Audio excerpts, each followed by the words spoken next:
โอ้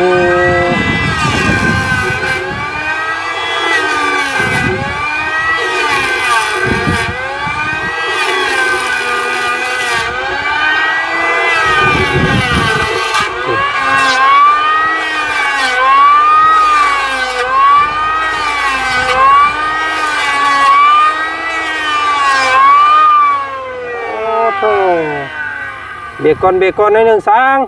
โอ้ยขอถามดีกว่านี่พี่น้องไงเนาะโอ้ย สบายดีเด้อพ่อสร้างเด้อเนาะอ๋อเจ้าของบ้านเจ้าของเฮือนเพิ่นไปใช้ได้นี่ไปชวนมาแล้วไปขุดคุมกล้วยบ่โอ้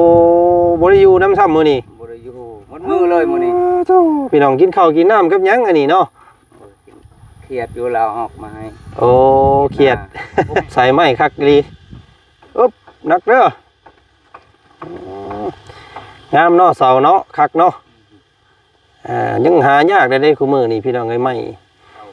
มันบ่อยากมีได้ไม้งามๆไม้เสาไม้หน้า18หน้า15นี่หายากครับเนาะบ่ได้ซอยโอ้ฉันจะโลซอยน้ำอีกแห้งนึงแล้วนี่เด้ออึ๊บสามสร้างพี่น้องเลย3เกลือเนาะอันนี้หมึกพริกห่าวเนาะอันนี้เป็นยาซาหัวเด้อไว้ซาหัวเจ้าแล้วก็ไว้ให้ซาให้ลูกๆน้ำเด้อส่วนในเฮาสิกินเฮาสิเข้าแหละเพิ่นซื้อมาให้เนาะเอาขอบมุกขอบใจแม่เพิ่นแน่สิเนาะขอบใจแม่เด้อสั่น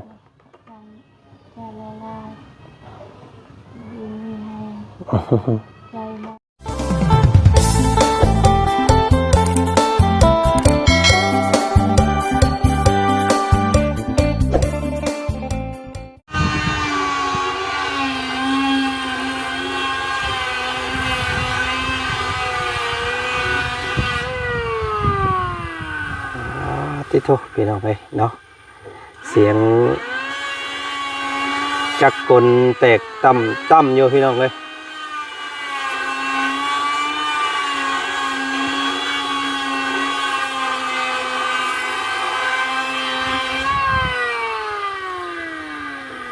เนาะตอนนี้ทางบ่าวจันก็ได้เดินทางขึ้นมาฮอดจอดถึงทางบ้านของน้องตะโลน้องบัวบานพี่น้องเอ้ยมากับพ่อกับสร้างเพิ่นกำลังใช้เครื่องจักรกลป้าโธ่ พังหน้าบ่ได้ยินหลังพี่น้องเอ้ยเนาะ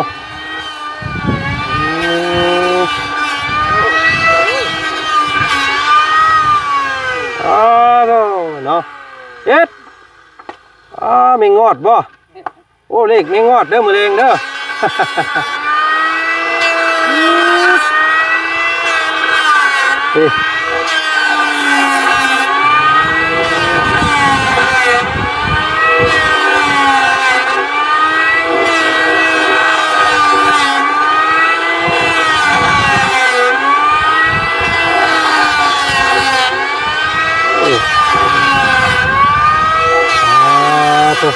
พี่น้องเนาะอันนี้เสาตัวที่เพิ่นกบแล้วใส่แล้วเนาะเดี๋ยวมากเนาะที่ไม่ต่อหอกตามเพิ่นดื้อขึ้นมากบมาเราพี่น้องเลยกองเก่งเข่งอยู่เนาะงามบาดนี้พี่น้องเลย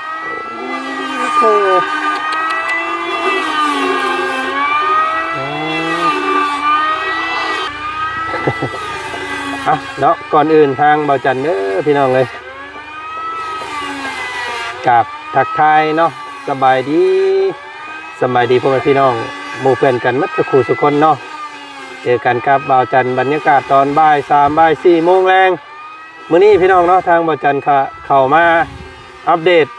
เนาะสร้างเฮ็ดเวียกเฮ็ดงานพี่น้องไงมื้อนี้เนาะกำลังกบไม้ใส่ไม้น่าสิเป็นมื้อที่2แล้วพี่น้องเอ้ยที่สร้างเพิ่นมาลงมือเฮ็ดเนาะกะเรื่องฟืนเรื่องไฟพี่น้องเอ้ยเนาะทางน้องกะโลเพิ่นได้ขอนำเพื่อน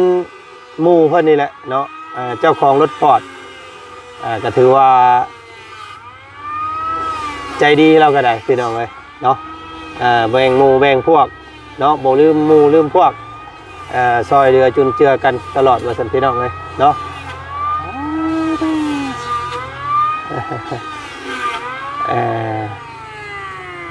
โอ้ทุกทางหน้าบ่ได้ยินหลังเลยพี่น้องเลยเนาะเสียงจักกันเดียวนึงกับโพดโพ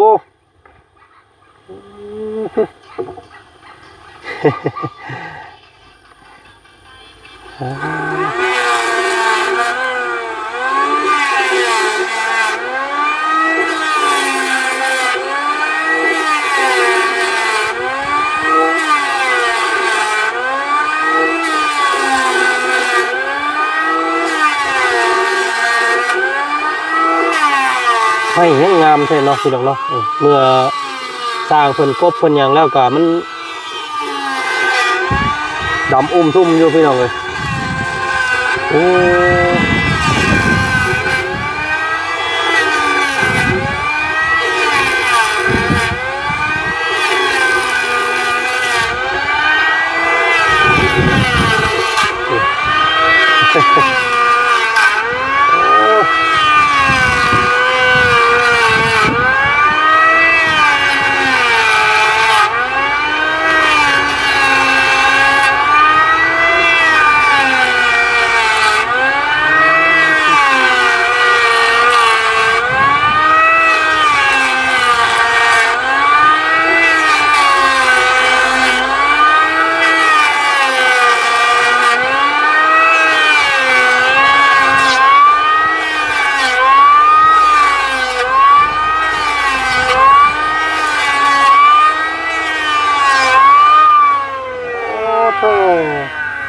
เบรกก่อนหน่อยหนึ่งสร้างโอ้ยขอถามดีกว่านี่พี่น้องไงเนาะสบายดีเด้อขอสร้างเด้อเนาะเจ้าของบ้านเจ้าของเฮือนเพิ่นไปใช้ได้นี่ไปชวนมาแล้วไปขุดคุมกล้วยบ่โอ้บ่ได้อยู่น้ำซ้ำมื้อนี้บ่ได้อยู่มันมือเลยมื้อนี้พี่น้องกินข้าวกินน้ำกับหยังอันนี้เนาะเครียดอยู่แล้วออกมาให้โอ้เครียดโอ้ยอยู่พุ่นก็แม่นบ่แม่นอยู่พุ่นแล้วมันตอนเช้าแดดทางนี้มันแดดอยู่พุ่นเนาะตอนเช้าขึ้นไปพุ่นแม่นตอนมันบ่ายเนาะมาลงมาพี่ลงมานี่จักมื้อใดนี่เฮ็ดนี่2 มื้อนี้2 มื้อนี้แหละแม่นเมื่อวานนี่คันบ่ได้พ้นก็เบิดแล้วช่วงนี้โอ้มีฝนตกเมื่อวานตกอุ้ยแต่1 โมงมันตกโตเนาะน้ำว้าวได้นี่เนาะมานี่เนาะแม่นแหละใครถ้าว่าเราอันเป็นอันนี้เนาะเราให้อันขุดน้ำมาพี่น้องแล้วแต่อยู่หันยังบ่แล้วเราขุดแล้วตัวนั้นกับน้ำมันก็สัตว์ลงพุ่นเลยบัดนี้เนาะพี่น้องคาดแล้วอยู่บ่มื้อนี้พอสร้างกบไม้นี่แล้วไม้บ่เช่า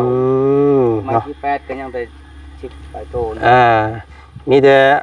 ให้เพิ่นหามื้อหายามแล้วบัดนี้เนาะสิยุกสิย่อมื้อใดเนาะต้องคึงก่อนได้เนาะพอสร้างเนาะคึงทางหน้าแล้วคึงอันนี้ก่อนตั้งบ่กลับไปใช้ค่าเช่าไปพุ่นบ่มาพี่ก็ได้พอสร้างน้อยนึงเนาะน้อยนึงพี่ก็เอาเวลาเพิ่นน้อยนึงก่อนเนาะนี่แหละสร้างเอ้ยจะให้อันประมาณนี้นะแต่พี่ให้มันซิดข้างนี้ไว้เนาะเพื่อนน่ะสิเอาแบบยาวไปแบบนี้เนาะบันไดก็สิให้ขึ้นแบบนี้นะบันไดนะเนาะจึบนี่เนาะเฮ็ดชงแบบนั้นแต่ว่าบันไดนี้ขึ้นชิ เวลาย่างลงมาแต่พุ่นก็เล่นขึ้นทั้งเฮือนเลยนะพี่น้อง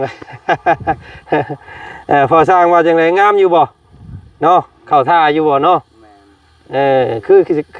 อยู่เนาะให้มันชิดข้างนี้ไว้แล้วก็พุ่นก็ให้เป็นบัดมีเฮือนครัวก็เกาะไปพุ่นอีกแล้วก็ห้องน้ำเราอยู่หม่องเราขุดนั่นแหละตั้งแต่นี่ไปเอาหม่องนู้นนี่แหละนี่พี่น้องเอ้ยอันนี้เนาะแม่นอันนี้ก็เอาตีนเชาแม่นแค่ไม่ลดบ่แม่นก็ไปพุ่นหาพี่ซีก็เกยออกมาเป็นหาเนาะไปประมาณนั่นแหละเนาะเอาอยู่แล้วนี่พี่น้องเอ้ยหลักๆก็ให้สร้างเพิ่นขุดอันลงให้วิทย์หัวเสาหั่นแหละเนาะยันว่าดินมันเป็นดินไม้ยันเฮือนเราสุด เสนอชื่อว่าโอ้ยสร้างเฮ็ดบ่คักแล้วว่ะ แท้ได้ ให้เพิ่นขุดลงนิดนึงนะแล้วก็มาแล้วก็จังว่ากันอีกตัวเทพื้นเพิ่นยังสิให้เทพื้นอีกอยู่ว่าแม่เพิ่นว่าพี่น้องเอ้ยเนาะเพื่อความแน่นของเฮือนย่านมันเฮือนน้องเพิ่นมันสุดว่าซั่นพี่น้องเอ้ยเนาะตัวกับข้าวนี่พอสร้างเอามาเองบ่ แม่น ซอยเราเนาะเราก็บ่มีเด้พี่น้องเอ้ยถ้ามื้อใดบ่จันทร์ขึ้นมาเป็นนี่ก็บ่ยากหรอกเดี๋ยวสิหาซอยกับข้าวกับน้ำท่องเที่ยงเนาะสร้างบ่ ชามแม่น ผู้นั้นแม่นตีลังกาแล้วเมื่อยแห้งเลยผู้นั้นเนาะ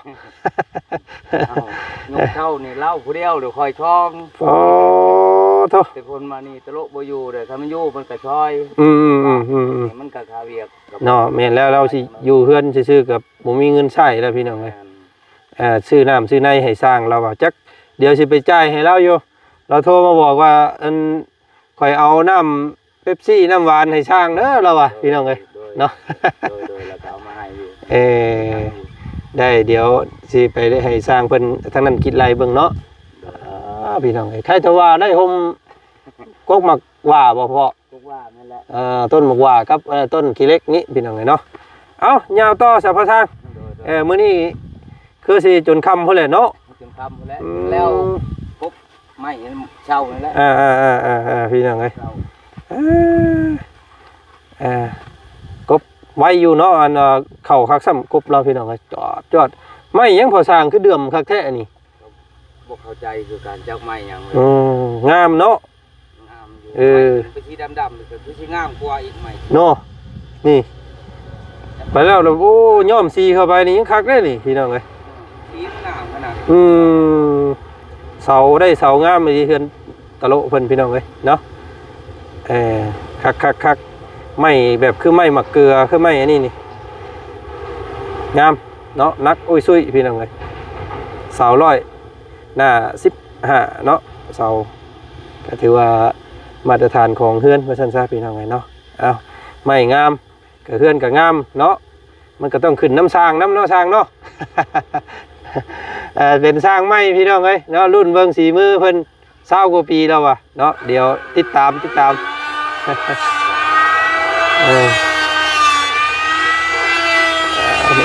เบิ่งทั้งนี้ก่อนเนาะปุ๊บ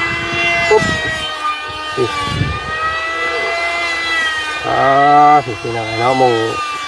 สร้างเพิ่นพักเศร้าเนาะกินข้าวกินน้ำ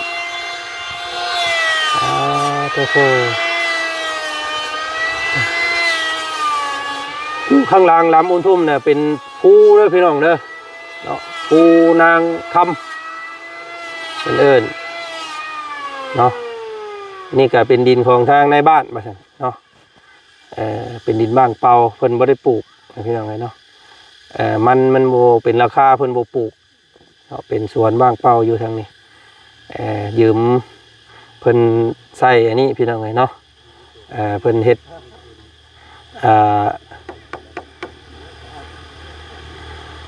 ไม่มีแต่ไม้งามๆได้พี่น้องเนาะอย่างดี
คือสิพวงสิพ่ออยู่พี่น้องเนาะทางไม้คือไม้ค้างไม้แปรตามที่ว่าจันเคย เฮ็ดมานี่ก็เฉพาะ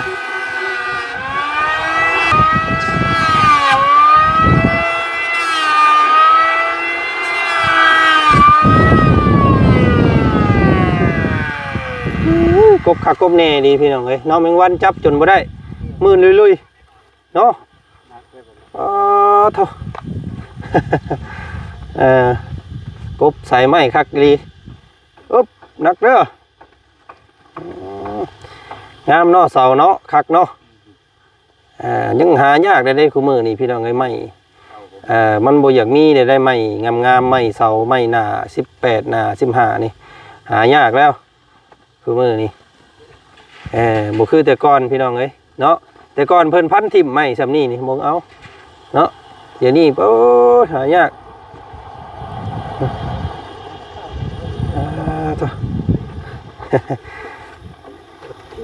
โอ้แข็งแห้งเนาะตู้พอเพิ่นก็เนาะ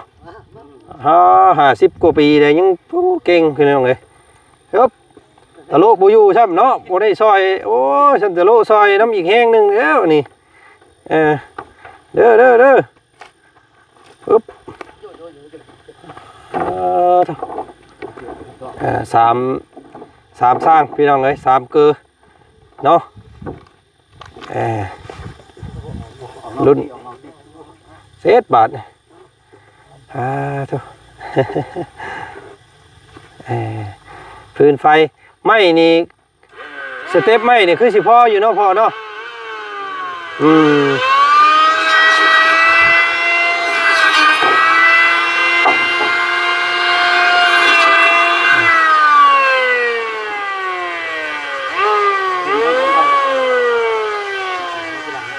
นี่เป็นกบเป็นเราเรียบร้อยตัวนี้เนาะเป็นไม้หน้าแข้ง5หน้า15อันนี้เอาไว้เฮ็ดคือค้างแล้วก็บันไดเนาะตัวนี้เฮ็ดเป็นพวกนิ้วโอ้มจะไม้งามๆเด้อไม้นี่พี่น้องเอ้ยเนาะไม้ร้อยเนาะเสออนเพื่อนน้องตะโลเพิ่นพี่น้องเอ้ย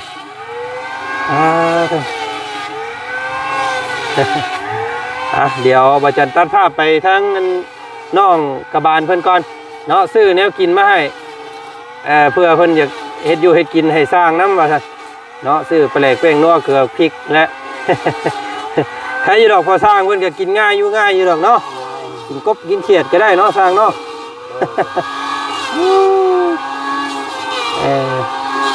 คาดว่าประมาณจักมื้อพอสร้างเอาแบบว่าประเมินเบิ่งเพื่อนหลังนี่แม่นประมาณแบบว่าแล้วเลยคาดว่าจักมื้อ2 อาทิตย์โอ้ไวอยู่เด้เนาะอันนี้มันซ่าน้ำก็ไม่ได้เนาะมันได้ตั้งแล้วก็โอเคเลยเนาะโอ้ประมาณ2 อาทิตย์ก็โอ้พี่น้องเลยเนาะภายในเดือนนี้แหละเนาะเลยนี่เป็นกบไม้ใส่ไม้ก่อนเนาะบัดเท่านี้ว่าทีมงานพอทราบโอ้เฮ็ดแล้วก็เอาไปน้ำกัน3 คนนี่แม่นใครจะไปน้ำกันเลยกัน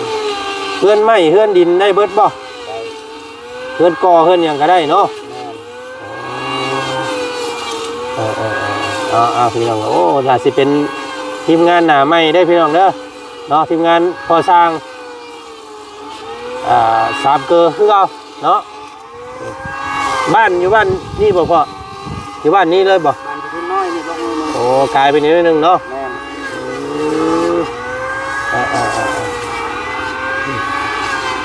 เบิ่งการกบไม้กบตอกของเพิ่นนี่ก็คือสิ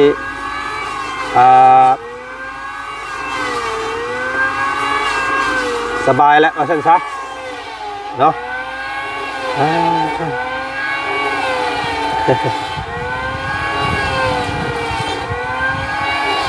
เอาเดี๋ยวลูกเขามาใหม่อีกเด้อพอเด้อเห็นเรียกแล้วเด้อเดี๋ยวเมื่อหาตะโลเพิ่นก่อนพี่น้องเลยอยู่เฮือนบ่เนาะทางลูกทางเมียเพิ่นไปจ่ายค่าอันนั้นให้เราก่อนเนาะเดี๋ยวสิมาใหม่อีกพี่น้องเลยไป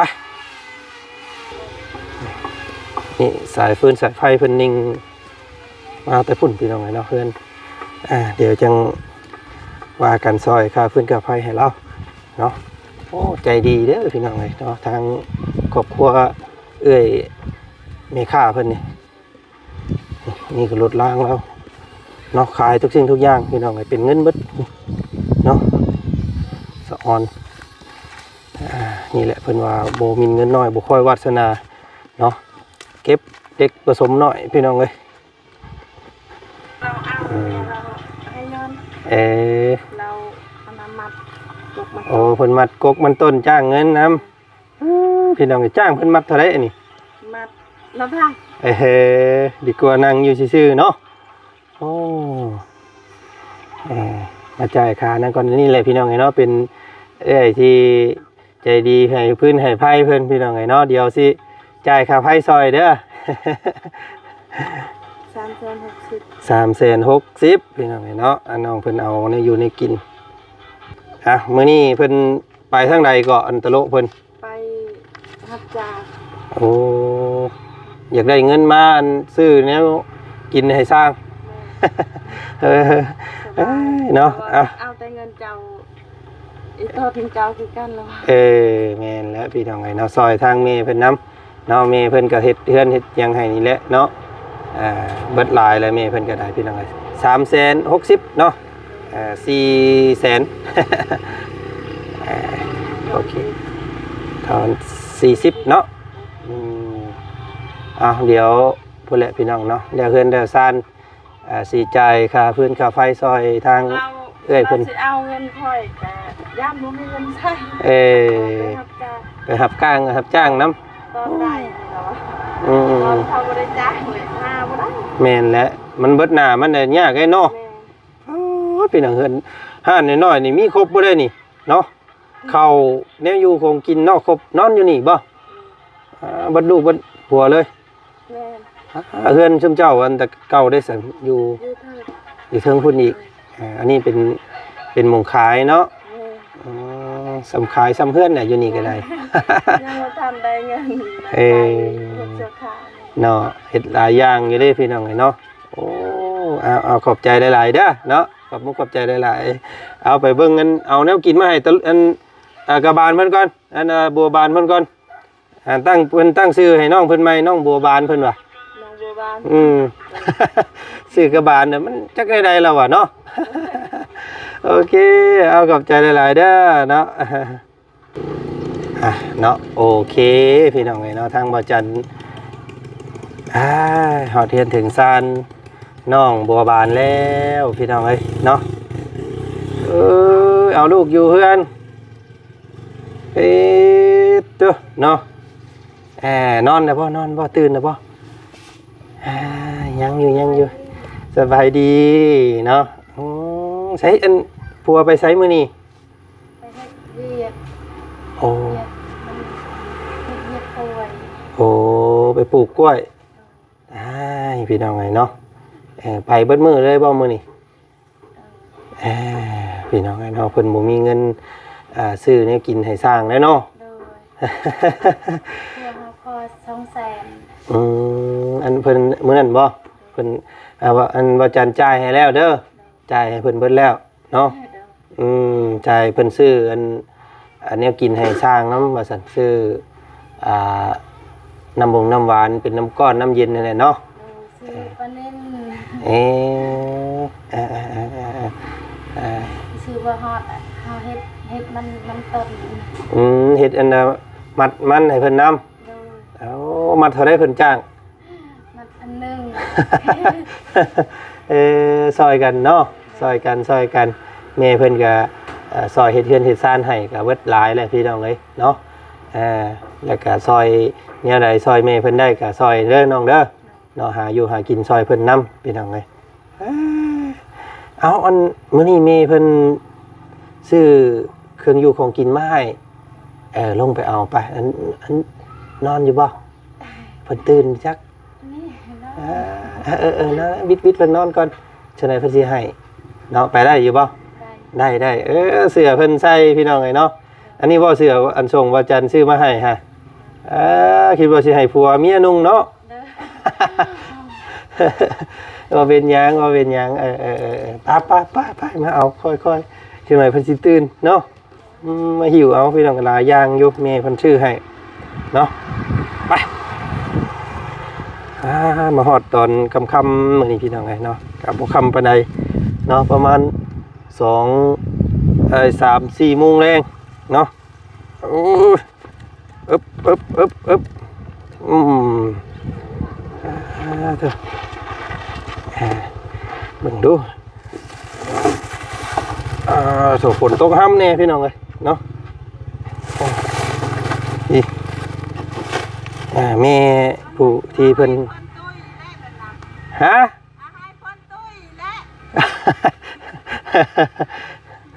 เอาหิวเอาตัวนี้เด้อเดี๋ยวไอ้ที่หิวตัวนี้ซอยเนาะไปขึ้นไปเนาะไปนี่พี่น้องเลยอึ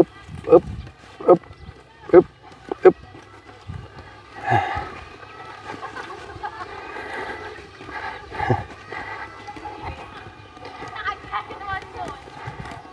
โอเคพี่น้องเลยเนาะนี่พูดไปว่างลูกเจ้าพุ่นเดี๋ยวลูกสิให้นะวิดลูกน้ำ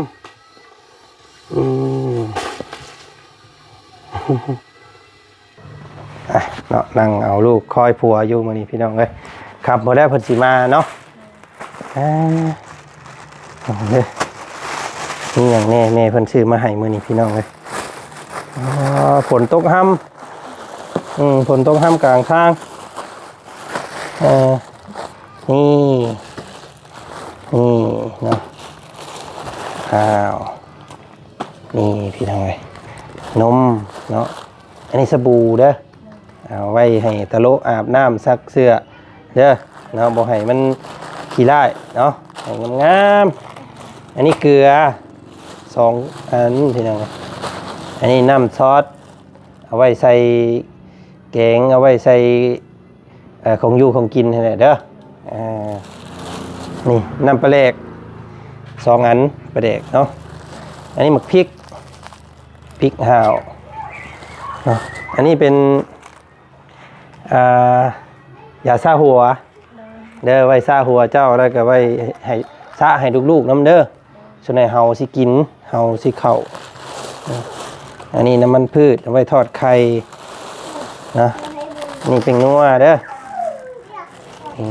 ยังไงเนาะแล้วกันแซ่บยังมือเบิดได้นี่ยังอีก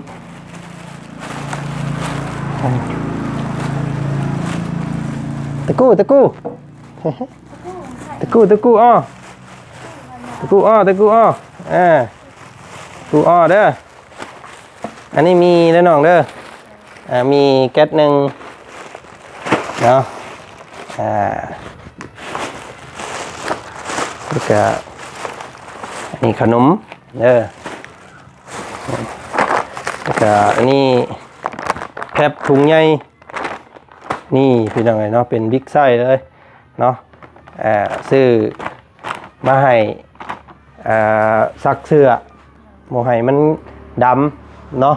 เพิ่นเห็นเสื้อตะโลโอ้ยว่าซั่นเนาะดำกำมองเนาะเพิ่นก็เลยซื้อแพปมาให้มื้อนี้สร้างเพิ่นมาเฮ็ดแล้วเนาะเพิ่นกบไม้เดาไม้อยู่พี่น้องเอ้ยเนาะตื่นแล้วบ่เหี่ยวแล้วหั่นพี่น้องเอ้ยเนาะ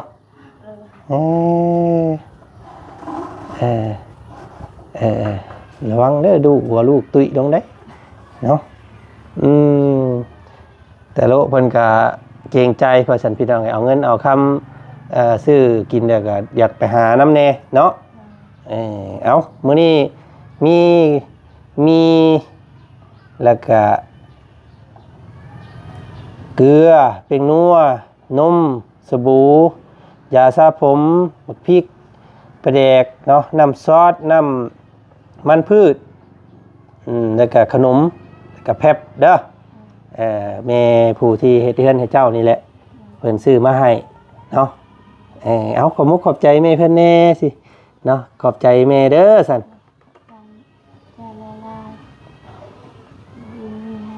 ใจแม่กับซี เลย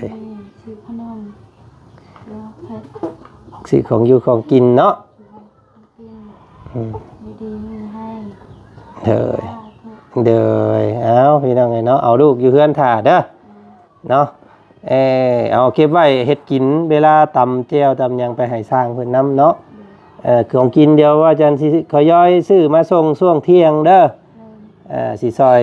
สร้างเพิ่นอยู่เพราะว่าสร้างเพิ่นก็เอามาแต่บ้านเองนำเนาะข้าวน้ำเพิ่นพี่น้องเอ้ยเจ้ากันหนึ่งเพื่อเพิ่นนำเด้อมีหยังก็ย่อไปให้เพิ่นพี่น้องไงเนาะของอยู่ของกิน เอาลูกถ่าเด้อเสยเด้อเดี๋ยวพังเบิ่งมื้ออื่นบ่าวจันสิมาใหม่เนาะมื้อนี้ไปปะก่อนสบายดีเนาะสบายดีเห็นลูกสบายดีแล้วลูกสบายดีอยู่นมืออยู่สบายดี ป้ายไปดีไป ฮะเจ็บหัวแต่เก่าเพิ่นดื้อกูนี่เนาะมื้อนี้อยู่แล้วมื้อนี้พี่น้องเนาะนิ่งๆมื้อนี้เพิ่นวินเพิ่นเจ็บหัวแต่มึงเนาะเอามาฮอดแล้วพี่น้องเนาะพี่อันนี้วงอยู่เฮ็ดกินแล้วเนาะเอาโอเคเนาะไปป้าก่อนเด้อใส่พอดีอยู่เนาะเสื้อเนาะพี่น้องเนาะเอาทางวจันทร์กาสิขอตัวลำลาก่อนคลิปนี้พี่น้องเนาะพบพ่อกันใหม่อีกคลิปหน้าแล้วกันเนาะคลิปนี้โอ้ลำลาก่อนพี่น้องเนาะมาฮอดจอดถึงสร้างเพิ่นก็ลงมือเฮ็ดตรวจจัดขนาดเนาะเพราะว่าประมาณ2 อาทิตย์เราแล้วพี่น้องเนาะ2 อาทิตย์สำเร็จว่าซั่นเนาะทางใดก็ติดตามเมืองส้มนำกันอีกแล้วกันเนาะคลิปนี้ทางบ่จันไปแล้วสบายดีเด้อ